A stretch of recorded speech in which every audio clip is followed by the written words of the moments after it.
குருவே சரணம், சத்குருவே சரணம். சிவ சிவ. இப்போ நீங்கள் நம்ம குருநாதர் பாபாஜையா அவரே கைப்படையா, அதாவது தன்னுடைய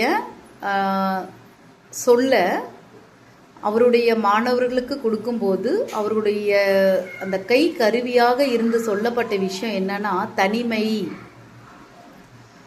ஒவ்வொரு உயிருக்குமே தனிமையில் மட்டும்தான் அதிகமாக ஆன்மா ஆனந்தமாக இருக்குமா.